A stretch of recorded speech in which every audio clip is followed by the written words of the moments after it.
ప్రకృతిలో ప్రతి శబ్దానికి ఒక అర్థం ఉంటుంది. ప్రతి నిశ్శబ్దానికి ఒక పరమార్థం ఉంటుంది. మనం రోజువారీ జీవితంలో ఉదయం లేచిన దగ్గర నుంచి ఎన్నో విషయాలను చూస్తుంటాం. అంతేకాదు ఎన్నో పక్షులను కూడా చూస్తుంటాం. కానీ కాకిని చూసినంత ఆసక్తిగా, చిరాకుగా మరే పక్షిని గమనించాం. మన ఇంటి ముంగిట కాకి వాలితే అతిథులు వస్తారని సంబరపడే మనమే, అదే కాకి కన్న కఠోరంగా అరుస్తుంటే అపశకునమని భయపడుతూ ఉంటాం. కానీ ఎప్పుడైనా మీరు ఒక విచిత్రమైన, కాస్త భయానకమైన దృశ్యాన్ని గమనించారా? ఎక్కడైనా ఒక కాకి చనిపోయి కింద పడిపోయి ఉంటే ఆ పరిసర ప్రాంతాల్లోని వాతావరణం ఒక్కసారిగా మారిపోతుంది. అప్పటిదాకా ప్రశాంతంగా ఉన్న ఆకాశం నల్లని మేఘాలు కమ్మినట్లు కాకులతో నిండిపోతోంది.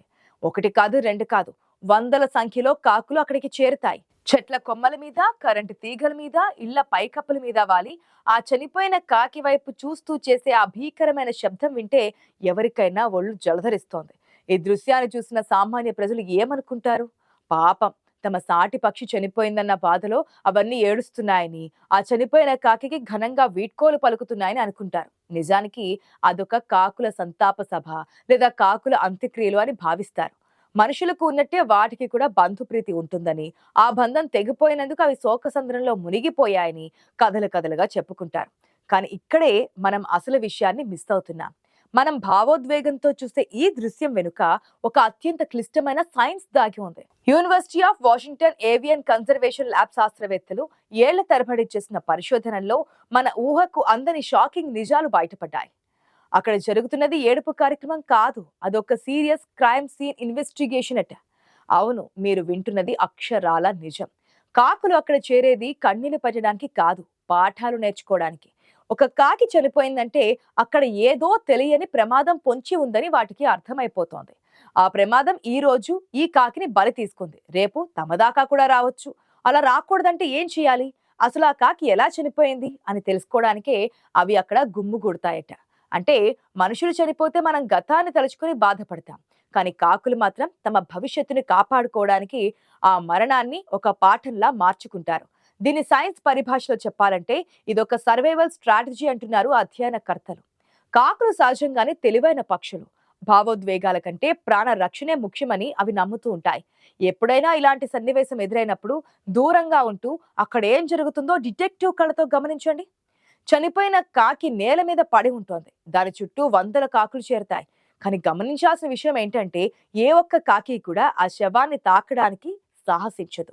మనుషులైతే చనిపోయిన వారిని పట్టుకుని ఏడుస్తారు, కానీ కాకులు ఆ మృతదేహానికి కొన్ని అడుగుల దూరంలోనే ఆగిపోతాయి. ఎందుకంటే దాన్ని తాకడం వల్ల ఆ ప్రమాదం తమకు కూడా సోకుతుందేమో అన్న భయం వాటిలో ఉంటుందట.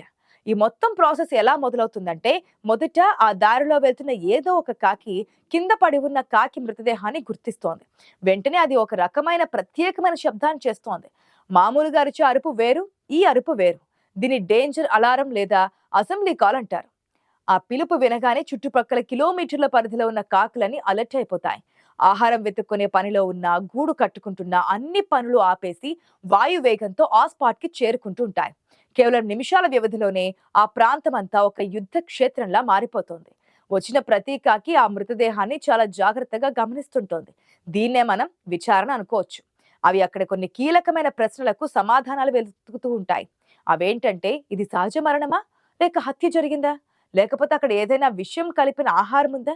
ఇక మూడో విషయానికి వస్తే, ఆ చుట్టుప్రక్కల ఎవరైనా వేటగాడు దాక్కునున్నాడా, లేదా డేగ, రాబందు లాంటి బలమైన పక్షులు దాడి చేశాయా? నాలుగోది చివరిదైన ప్రశ్న, కంటికి కనిపించని ప్రమాదం ఏదైనా జరిగిందా, అంటే కరెంట్ షాక్ లాంటిది ఏదైనా ఆ పక్షికి తగిలిందా? ఇలా ప్రతి కోణాన్ని కూడా అవి విశ్లేషిస్తుంటాయట.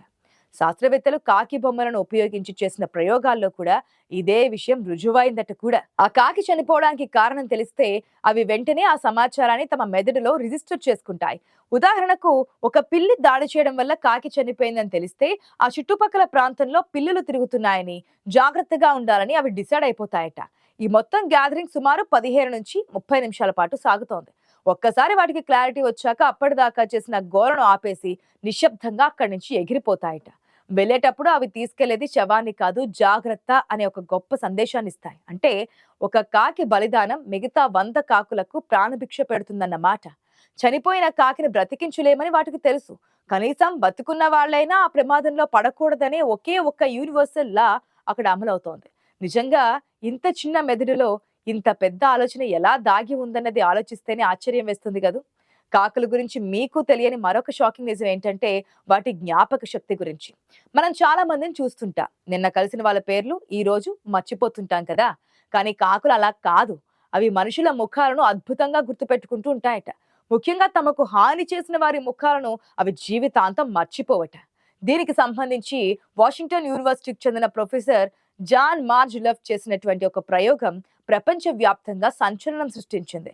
ఆయన ఒక భయంకరమైన కేవ్ మ్యాన్ మాస్క్ వేసుకొని యూనివర్సిటీ క్యాంపస్ లో కొన్ని కాకులను పట్టుకుని బంధించాడు. ఆ తర్వాత వాటిని వదిలేశాడు. కానీ అసలు కథ అక్కడే మొదలైంది. ఆ తర్వాత ఆయన ఆ మాస్క్ వేసుకుని క్యాంపస్ లోకి ఎప్పుడు వెళ్ళినా కాకులు గుంపులు గుంపులుగా వచ్చి అతని మీద దాడి చేయడం మొదలు పెట్టాయట. ఆశ్చర్యం ఏంటంటే అతను మామూలు మనిషిలా వెళ్తే ఏమీ చేసేవి కాదు. ఆ మాస్క్ వేసుకుంటేనే దాడి చేసేవి. అంటే ఈ ముఖం ప్రమాదకరం అని అవి ఫిక్స్ అయిపోయాయన్నమాట. ఇందులో ట్విస్ట్ ఏంటంటే ఈ ప్రయోగం జరిగి 5 ఏళ్లు గడిచాక కూడా ఆయన అదే మాస్క్ వేసుకొని వెళ్తే కాకులు మళ్ళీ దాడి చేశాయి. అప్పుడు దాడి చేసిన వాటిలో చాలా వరకు కొత్త తరం కాకులు ఉంటాయి కదా. అంటే అప్పటికి అవి పుట్టను కూడా పుట్టలేదు. మరి వాటికి ఎలా తెలిసింది ఈ ముఖం డేంజర్ అని? ఇక్కడే కాకుల సోషల్ లెర్నింగ్ బయటపడుతోంది. అంటే కాకులు తమ అనుభవాలను తమ పిల్లలకు, తమ స్నేహితులకు కథలు కథలుగా చెబుతూ ఉంటాయట. ఇదిగో ఇలాంటి ముఖం ఉన్న మనిషి కనిపిస్తే పారిపోండి లేదా దాడి చేయండి అని అవి సమాచారాన్ని పాస్ చేస్తాయట. దీన్నే కల్చరల్ ట్రాన్స్మిషన్ అంటారు. అంటే ప్రమాదాన్ని స్వయంగా అనుభవించక్కర్లేదు, పక్కవాడి అనుభవం నుంచి నేర్చుకోవచ్చు అనే ఫిలాసఫీని కాకులు అద్భుతంగా పాటిస్తాయట. అందుకే మనం కొన్నిసార్లు చూస్తుంటాం కదా, రోడ్డు మీద వెళ్లే అమాయకులైన కొంతమందిని చూడగానే కాకులు గుంపులుగా వచ్చి తల మీద తట్టుతూ ఉంటాయి లేదా వెంటబడి తరుముతూ ఉంటాయి. దానికి కారణం బహుశా ఆ వ్యక్తి ముఖ కవలికలు గతంలో వాటిని హింసించిన ఎవరో ఒకరితో పోలి ఉండొచ్చు కదా. లేదా ఆ వ్యక్తి గతంలో తెలియకుండానే వాటి గూడును కదిలించి ఉండొచ్చు కూడా. కాకి పగ అనేది కేవలం సామెత కాదు, అది సైంటిఫిక్ గా రుజువైనటువంటి నిజం. అవి ఒక ప్రాంతాన్ని డేంజర్ జోన్ గా ప్రకటిస్తే ఇక ఆ దారిలో వెళ్ళడానికి ఏ కాకి సాహసించదట. ఆ ప్రాంతం యొక్క మ్యాప్ ని అవి తమ మెదడులో గీసుకుంటాయి. మనిషి మెదడులో పోలిస్తే కాకి మెదడు పరిమాణంలో చిన్నదే కావచ్చు, కానీ శరీర బరువుతో పోల్చితే మెదడు నిష్పత్తి చాలా ఎక్కువ. అందుకే వాటిని పక్షుల సామ్రాజ్యంలో ఎగిరే ఐన్స్టీన్లుగా పిలుస్తూ ఉంటారు. సైన్స్ ఎంత చెబుతున్నా మన భారతీయ సంస్కృతిలో, మన నమ్మకాల్లో కాకికి ఉన్న స్థానం ఎప్పటికీ ప్రత్యేకం. అటు సైన్స్, ఇటు స్పిరిచువాలిటీ రెండూ కాకిని ఒక సామాన్య పక్షిగా చూడడం లేదు.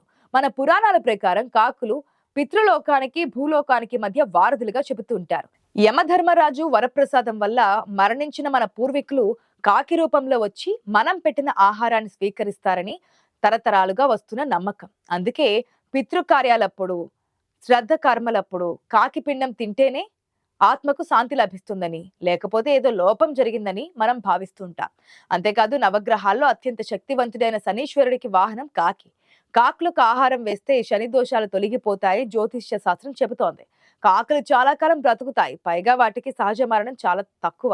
అందుకే వాటిని చిరంజీవులు అని కూడా పిలుస్తుంటారు. అయితే ఈ నమ్మకాల వెనుక, సైన్స్ వెనుక ఉన్న ఉమ్మడి సూత్రం ఒక్కటే, అది జీవన విధానం అంటారు నిపుణులు.